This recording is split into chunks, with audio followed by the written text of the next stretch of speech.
Welcome back to my YouTube channel. Today our topic is error. What is error? आज आपका topic है error. Error क्या होता है? Whenever you measure any physical quantity, किसी भी फिजिकल क्वांटिटी को आप मेजर करते हो, आप जैसे हम लेंथ को मेजर करते हैं, मास को मेजर करते हैं, टाइम को मेजर करते हैं, कभी कभार आपके पास एरर आता है मेजरमेंट्स में, कभी कभार आपके पास गलत वैल्यू आती है मेजरमेंट्स में, उसी को कहा जाता है एरर। समझे आप? तो देखिए हमारे पास, जैसे अभी मैं कहूँगा एक एग्जांपल के ज़रिए से आपको कहूँगा मैं, जैसे हमारे पास एक बॉडी है, हमारे पास इसका मास अगर हम मेजर करते हैं, पहले हमें पता होता है इसका मास कितना है, दैट इज़ 20 kg है। कितना है हमारे पास? है 20 kg इसका मास है। लेकिन जब हम इसको मेजर करते हैं, हम एक वेटिंग मशीन में जब हम इसको मेजर करते हैं हम, तो हम देखते हैं इसका मास कितना है, इसका मास कितना निकलता है, दैट इज़ 19 kg निकलता है। तो देखिए यहाँ पर आप देख रहे हो, आप इसकी ट्रू वैल्यू जो हमारे पास थी वो कितनी थी, 20 kg थी। लेकिन जब हमने इसको मेजर किया तो आपके पास मेजरमेंट्स के बाद इसकी वैल्यू आ रही है 19 kg। इसका मतलब हमारे पास एरर आ रहा है मेजरमेंट्स में। समझे आप? तो उसी को कहा जाता है एरर। तो वही टॉपिक है आपका एरर। एरर क्या है? It is a difference between true value and measured value.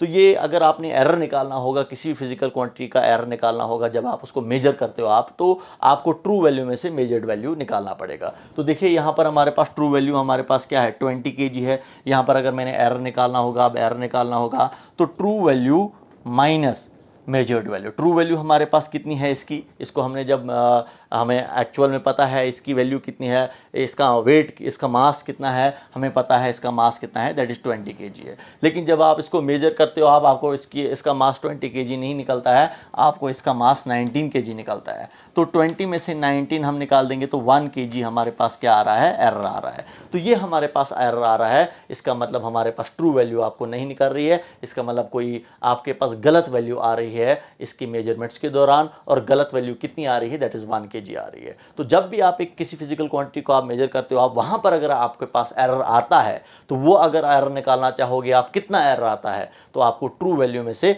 Measured value subtract करना पड़ेगा। तो मेजर्ड वैल्यू कौन सी होती है? जिसको जब आप एक फिजिकल क्वांटिटी को आप मेजर करते हो आप, वो मेजर्ड वैल्यू। और ट्रू वैल्यू हमारे पास कौन सी होती है? जो एक्चुअल वैल्यू होती है हमारे पास, इसकी जो एक्चुअल वैल्यू होती है, जो हमें ऑलरेडी पता होती है कि हमारे पास इसका हमारे पास जो है इसका मास या इसका लेंथ, या हमारे पास जो भी आपने इसका निकालना होगा, इसका मास एक्चुअल में क्या था, वो ट्रू वैल्यू। अब उसके बाद जब इसको मेजर करते हो आप, तो वो हमारे पास क्या आ जाता है, मेजर्ड वैल्यू आता है। तो उसको क्या कहा जाता है? एरर कहा जाता है। तो एरर हम कैसे निकालते हैं? It is a difference between true value and measured value. तो यहाँ पर हमारे पास टाइप्स ऑफ एरर, इसके बाद हमारे पास एरर्स कितने टाइप्स के होते हैं, समझे आप? मेन टाइप जो हमारे पास एरर्स के हमारे पास हैं, एक है systematic error, random error and the gross error. सबसे पहले हमारे पास सिस्टमैटिक एरर क्या होता है, समझे आप? What is systematic error?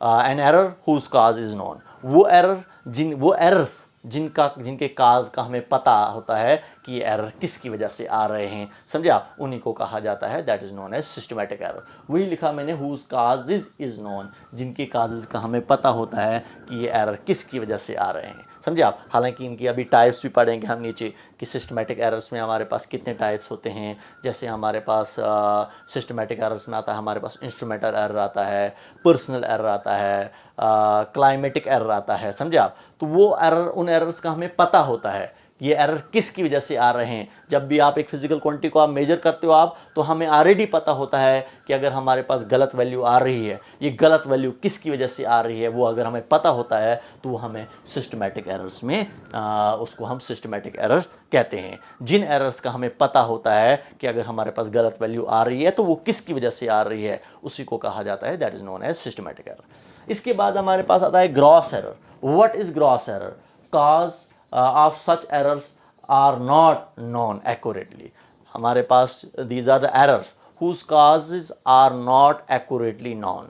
ये हमारे पास वो एरर्स होते हैं जिनकी काज का हमें पता नहीं होता है। There are so many factors in these errors. इस एरर्स में हमारे पास बहुत सारे फैक्टर्स होते हैं जिसकी वजह से ये एरर्स आते हैं। हमें एक्यूरेटली पता नहीं होता है कि ये एरर्स हमारे पास किसकी वजह से आ रहे हैं। जब भी आप एक फिजिकल क्वांटिटी को आप मेजर करते हो, आप समझे, आप लेंथ को मेजर करते हो, आप मास को मेजर करते हो, आप टाइम को मेजर करते हो, आप, तो आपको ये पता नहीं होता है कि ये एरर्स किसकी वजह से आ रहे हैं। आप बार बार उस फिजिकल क्वांटिटी को आप मेजर करते हो, आप समझे आप? जैसे अगर हमने, हमारे पास ये है इसका एक्चुअल वैल्यू, हमारे पास अगर हम बोलेंगे इसका मास मास 20 kg है। लेकिन जब हम इसको वेटिंग मशीन में डालते हैं, समझे आप, हम एक बार आता है इसकी हमारे पास वैल्यू 19 kg, एक बार आता है 18.5 kg, एक बार आता है हमारे पास 17 kg, समझे आप, एक बार आएगा हमारे पास 19.5 kg आता है। ये 20 kg के बराबर नहीं आ रहा है। तो आपके पास बार बार आपके पास जो वैल्यू जो आ रही है वो डिफरेंट वैल्यू आ रही है, समझे आप, इसकी मेजरमेंट्स के दौरान। और ये भी आपको नहीं पता चलता है ये इंस्ट्रूमेंट की वजह से प्रॉब्लम आ रही है, किसकी वजह से प्रॉब्लम आ रही है।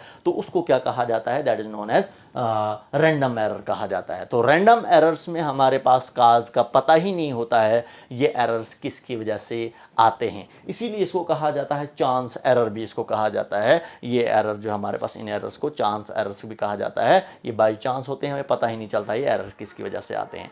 अब इस एरर्स को मिनिमाइज करने के लिए, इस एरर को कम करने के लिए आपको तो बोलना है कि हमारे पास इसकी ट्रू वैल्यू क्या है, इसका मास क्या है। तो वो वैल्यू अगर आपने बोलनी होगी आगे कि इसका मास क्या है, आपके पास एक बार आपके पास आ रहा है 19 kg आ रहा है, दूसरी बार आ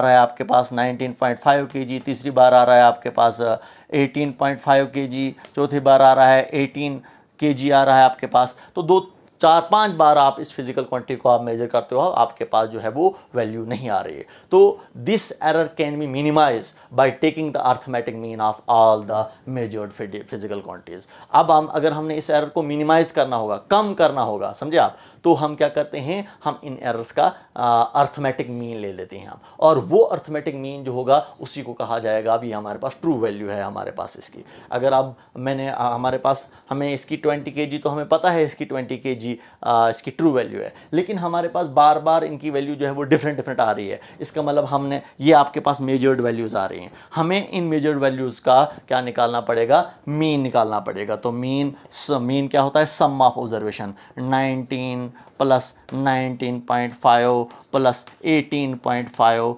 प्लस 18 डिवाइडेड बाय आपने कितनी बार इनको मेजर किया है, एक फिजिकल क्वांटिटी को कितनी बार मेजर किया है, 1 2 3 4 बार मेजर किया है। तो अब जो आपके पास वैल्यू आएगी, समझे आप, इन फिजिकल क्वांटिटीज़ को आप ऐड करोगे, आप इस सब को ऐड करके डिवाइड करोगे आप 4 को, तो यह हुआ sum of observation divide by number of observations. तो अब जो हमारे पास जो वैल्यू आएगी उसी को कहा जाएगा दैट इज ट्रू वैल्यू, समझे आप। तो यहाँ से हम क्या कर सकते हैं, एरर को मिनिमाइज कर सकते हैं, एरर को कम कर सकते हैं कि हमारे पास अब लगभग हमारे पास ये वैल्यू जो होगी वो ठीक वैल्यू होगी हमारे पास एक फिजिकल क्वांटिटी की। तो हमें क्या करना पड़ता है, रैंडम एरर्स में हमने क्या करना पड़ता है, हमें जब आपको पता ही नहीं चलता है कि एरर्स किसकी वजह से आते हैं, आप 4-5 बार 5-6 बार जितनी बार आप n बार आप कर सकते हो, आप मेजर कर सकते हो आप उस फिजिकल क्वांटिटी को, और उसका मीन निकालो आप, sum of observation upon number of observations. जो मीन निकलेगा वही हमारे पास अब लगभग हमारे पास ट्रू वैल्यू के इक्वल हमारे पास जो होगी वो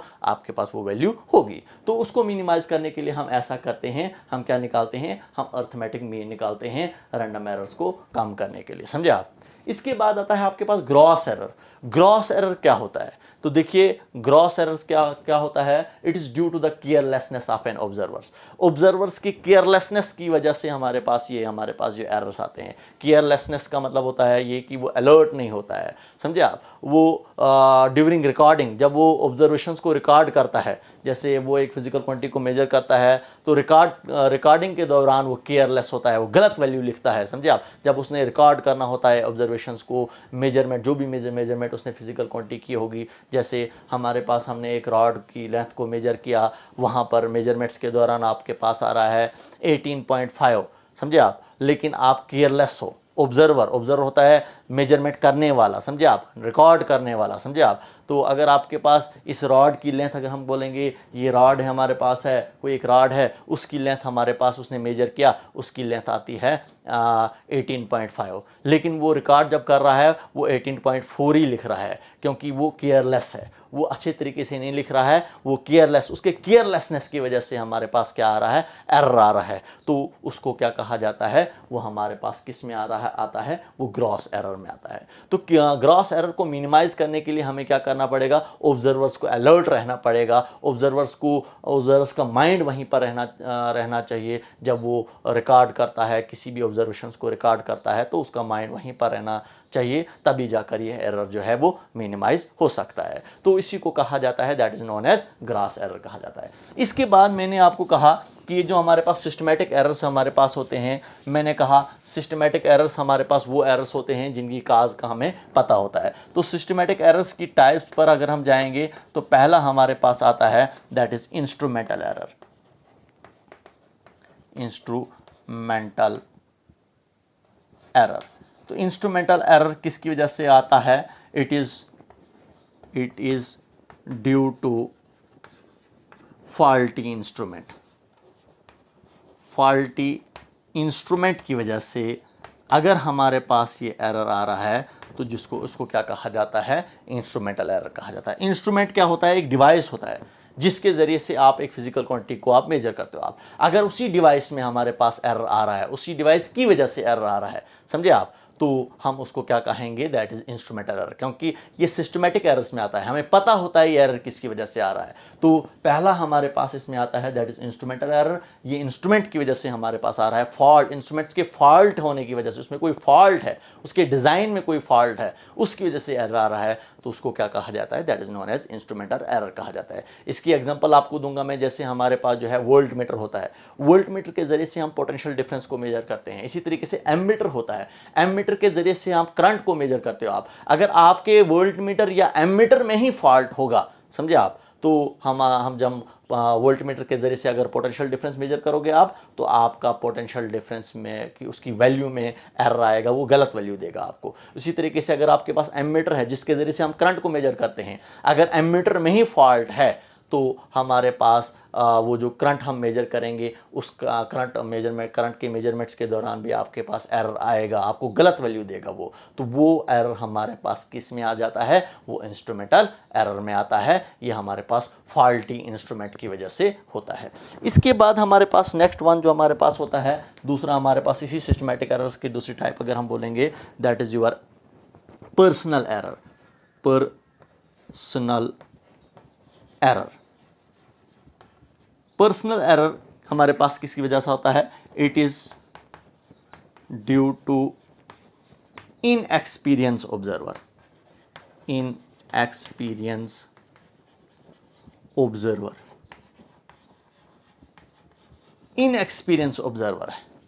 इनएक्सपीरियंस का मतलब ये हुआ कि उसको पता ही नहीं है कि एक इंस्ट्रूमेंट को कैसे हमने हैंडल करना है, कैसे एक इंस्ट्रूमेंट को हमने चलाना है, समझे आप। इनएक्सपीरियंस है, उसको पता ही नहीं है वेटिंग मशीन्स को कैसे आपने ऑन करना है, कैसे आपको वहाँ पर हमारे पास पहले वेटिंग मशीन पर, अगर आपने वेटिंग मशीन पर आपने मास को मेजर करना है, किसी भी एक बॉडी को मेजर करना है या कोई भी चीज़ आपने मेजर करनी है, तो पहले हमारे पास जो है हमने उस वेटिंग मशीन पर ज़ीरो लाना पड़ेगा। आपकी रीडिंग पहले ज़ीरो होनी चाहिए, तभी जाकर उस पर जब आप वेट डालोगे, कोई भी चीज़ डालोगे आप, तो उसको वो आपको एक ट्रू वैल्यू देगा। तो अगर हमारे पास उसको एक्सपीरियंस ही नहीं होगा किस तरीके से हम वेटिंग मशीन्स को ऑन करेंगे, कैसे इसको कैसे हम एक फिजिकल क्वांटिटी को हम मेजर करते हैं, समझे आप। चाहे वो आपके पास वोल्ट मीटर हो, चाहे वो एम मीटर हो, चाहे आपके पास वेटिंग मशीन हो, कोई भी हमारे पास हो, कैसा हो, चाहे आपके पास एक मीटर रॉड हो, तो हमें पता ही नहीं होगा कि मीटर रॉड के ज़रिए से कैसे आप लेंथ को मेजर करते हो, आप कैसे आप किसी भी चीज़ को आप मेजर करते हो, आप समझे आप। तो इन एक्सपीरियंस है, उसको एक्सपीरियंस ही नहीं है कैसे हम मेजर करते हैं, तो इन एक्सपीरियंस ऑब्जर्वर है, समझे आप। उसकी वजह से जो एरर आता है उसको क्या कहा जाता है? That is known as personal error कहा जाता है। तो लास्ट वन जो हमारे पास जो है, जो अभी हम लास्ट वन कहेंगे हम, तो लास्ट वन में हमारे पास क्या आता है? दैट इज क्लाइमेटिक एरर या एक्सटर्नल एरर भी हम बोलते हैं इसको, क्लाइमेटिक एरर। क्लाइमेटिक एरर हमारे पास क्या होता है?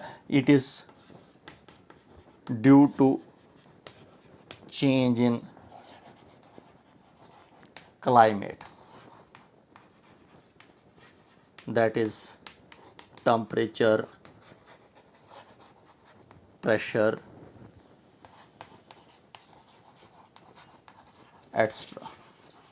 तो हमारे पास कभी कभार ऐसा होता है क्लाइमेटिक एरर्स में, अगर हम बात करेंगे तो कभी कभार हमारे पास क्या ऐसे होता है कि क्लाइमेट के चेंज होने की वजह से आपके पास गलत वैल्यू आती है, समझे आप।